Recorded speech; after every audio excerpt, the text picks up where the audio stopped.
This video explains the working principle of a ring rolling machine.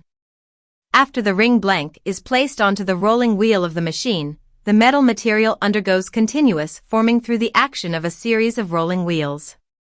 The shape and spacing of the pressing wheel, thrust roller, and signal roller are determined according to the required forming process.